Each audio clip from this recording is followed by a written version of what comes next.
कई चीजें ऐसी हैं, 33 से ज्यादा दवाइयां हैं, कई लाइफ सेविंग जो दवाइयां हैं, मेडिसिन है, वो भी जीएसटी फ्री कर दी गई है। लाइफ बीमा की बात के, जीवन बीमा की बात के, उसका जो आप प्रीमियम देते हैं वो भी आप फ्री कर दिया गया है।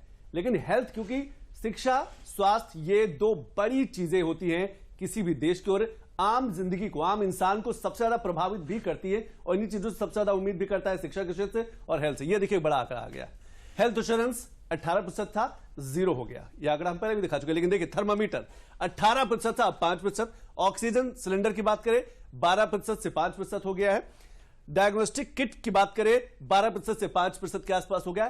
33 से ज्यादा दवाइयां जीएसटी फ्री हो चुकी हैं। इसके अलावा लाइफ सेविंग कई दवाइयां हैं, वो जीएसटी फ्री, टैक्स फ्री हो गई हैं। बड़ा अंतर आपको मिलेगा। जो पत्ता आपको 20 रुपए में पहले मिलता था, उदाहरण के तौर पर, हो सकता है वो आपको 10, 11, 12 रुपए के आसपास मिले। और खासतौर से ऑक्सीजन सिलेंडर कोविड के समय कितनी मारामारी थी। एमके अग्रवाल जी, हेल्थ पर भी बड़ा फोकस किया गया।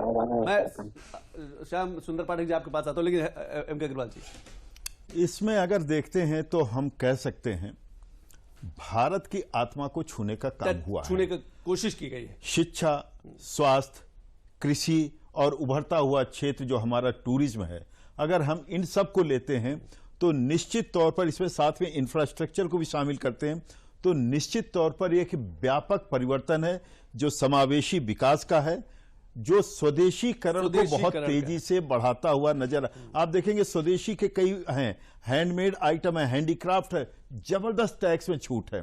तो इस प्रकार से हम देखते हैं कि जो हमारा लोकल स्किल है, इंटेलेक्ट है, उसको प्रमोट करने का काम इसमें किया गया। अभी तो इसको डिकोड करने में बहुत समय लगेगा, लेकिन मैं कह सकता हूं कि इसमें स्वदेशीकरण का बहुत व्यापक स्कोप है। एक कारण और समझिएगा, जो दुनिया के अन्य देश हैं उनके मुकाबले, चीन को भी ध्यान में रखिएगा, जो दुनिया के अन्य देश हैं उनके मुकाबले हमारा टैक्स रेट इतना कम हो गया है अब, इनडायरेक्ट टैक्स, कि अगर हम इंपोर्ट करते हैं तो इंपोर्ट हमको अब महंगा पड़ेगा। अच्छा। भारतीय सामान अब जो यहां उत्पादन हो रहा है वो सस्ता पड़ेगा।